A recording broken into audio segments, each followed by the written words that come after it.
Okay, so here it is. Got the Gspeed SCX-10-2 put together here today, and this thing is pretty much all there. Got to do a couple little things to it yet, but I'll go over that later in the video. But so far, it went together pretty good. I wish I would have got a screw kit. I still need to get one of them because you do need a couple screws for it that I didn't have, like longer countersunk ones that go up into the transmission, and a couple different ones for the shocks to make it set up right. I'm waiting on the Ascent rear shocks for it. I got them on the front right now. I'm gonna pull the body off here and then I'll go over it inside what all's in there and a couple things I need to do to it yet before I take it out and compare it to the Red Cat Ascent DSM build. So here it is with the body off. It's hard to tell, but that's gold. It's dark in here, so it's kind of tricky to tell that, but in the sun you can see it. It's gold weaved carbon fiber. So these are the rear shocks off the SCX-10-2, and then I put mini B springs on them.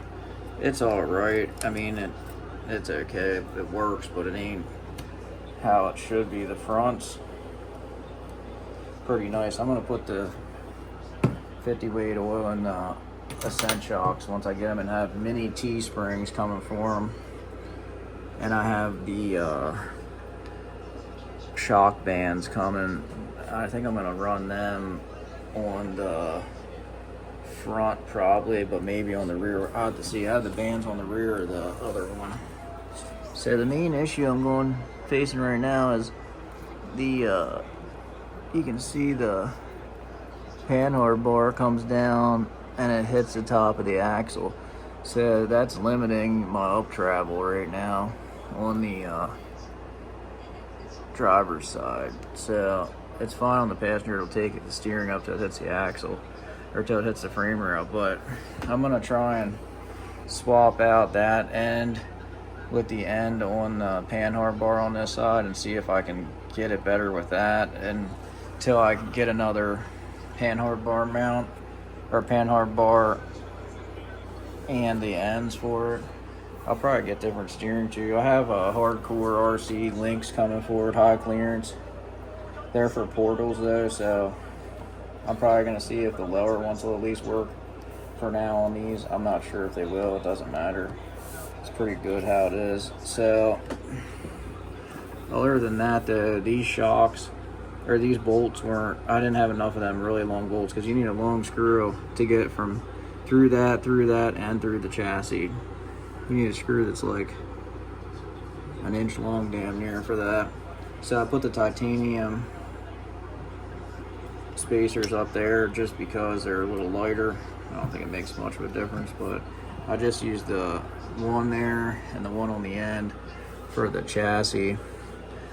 I got a Rock Pirates bumper coming with the winch, and that's gonna go in the front here, and then I might put two of these up here and then run the Rock Pirates bumper screws into that for strength, and then eventually I'll probably do some kind of bumper in the rear. But I have the Hobby Lane Fusion SE 1800 motor and ESC built into it. That thing's sweet. I wish I would have did something like that sooner, but I'm pretty new into this, so this is my first like brushless crawler build I ever had. I only ever had one other crawler before the Ascent a long time ago, and I got out of them, and now this Ascent I have, and this one. But I wanted to make this one a little bit nicer than the Ascent. I painted the body all, it's gold metallic with purple metallic, and I used pinstriping and tried to make it kind of different looking. I painted down there gunmetal,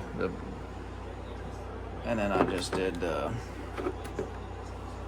pinstriping on all that, and did that, and in the front and on the sides and across the back. But I don't know, it turned out alright. That's the first body I ever painted on the inside and actually made it nice. Ranger. It's basically a Ford Ranger body. But the tires are rubbing in the back when it's on. They're rubbing like right here when it's flexing out. I don't know if it's going to do that with the Ascent Fusion rear shocks once I get them in a couple days or not. We'll see. Not sure how that's going to be yet. But I'm just running this cheap $30, $20-some Amazon high torque steering servo. And I actually spaced that up with these spacers just to get a little extra clearance, because it was almost hitting this mount here. I think it would have. But they're the body mounts from Gspeed, and then these are just SCX10 2 parts kit, little thing that comes with all the mounts for the Cherokee one, I guess, or all of them. And I just used the straight ones. I have the Team Garage Hacks double servo mount in the front.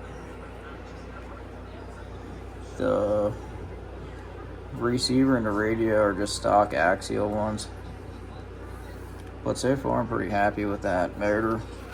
I only drove it a little bit, but it has the white Delrin Gspeed skid plate. I wanted the black Vader one, but they were out of them, so ended up getting that one for now.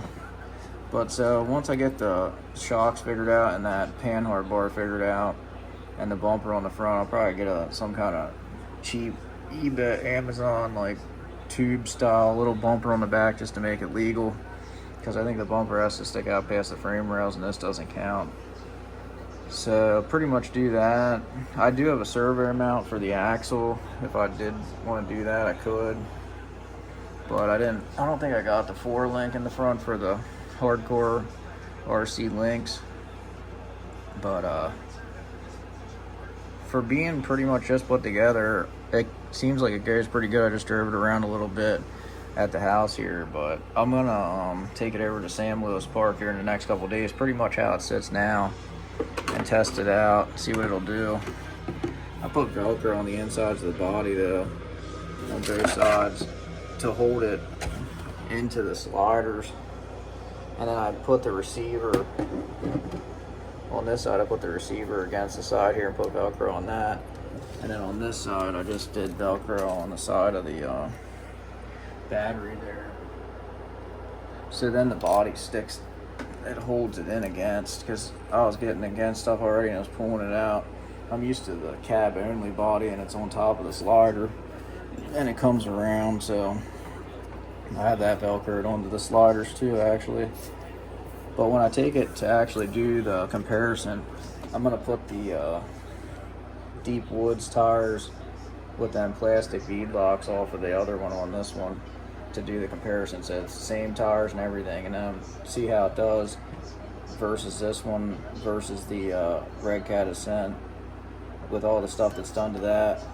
Hopefully this thing goes pretty close, but I think the only thing that's going to stop this one from being as good on some stuff is not having portals, which eventually, if I find a set for a good deal, I might end up just doing portals. That's why I got the links for the portals for this, so I'm ready to do them. Then all I need to do is grab a set of portal axles, and I'll probably need, I don't know if these brass diff covers will swap over to them newer ones or not, so I'll probably need portal weights in the front and brass diff covers to make it how I actually want it to be weight wise. But that's pretty much it for now. I just wanted to do a quick video on it once it was together and stuff like that, and go over the build. And this is the next video will be pretty much the comparison between the two on the same obstacles. I videotaped the other one already doing, like, I think it was like 10 different obstacles over there at Sam Lewis, so I'm gonna run the same 10 obstacles. And really most of them obstacles you can only make it up one line pretty much, because they're really hard to do. I tried the 10 hardest ones I could find, so that'll pretty much be it. And I might even set the course up, the comp course we ran the last comp, and then run each of the trucks through the comp course and see which one I can do better with too, just as a comparison in the following video after the one of just the 10 random really hard obstacles where they didn't even have the comp course. So that'll pretty much be it though. we'll see how this does. I really wanted to get the rear shocks and the shock bands on it and the shock set up right before I did the comparison, just so it's as fair as possible. But if they don't come soon enough, I might just try it like it is. It does seem like it might do pretty good anyway, how it is now. So stay tuned for an update comparison video of these things on the obstacles over at Sam Lewis Park. We'll see which one's the winner. The Gspeed versus the DSM Rock Warrior Ascent. Straight axle versus portals.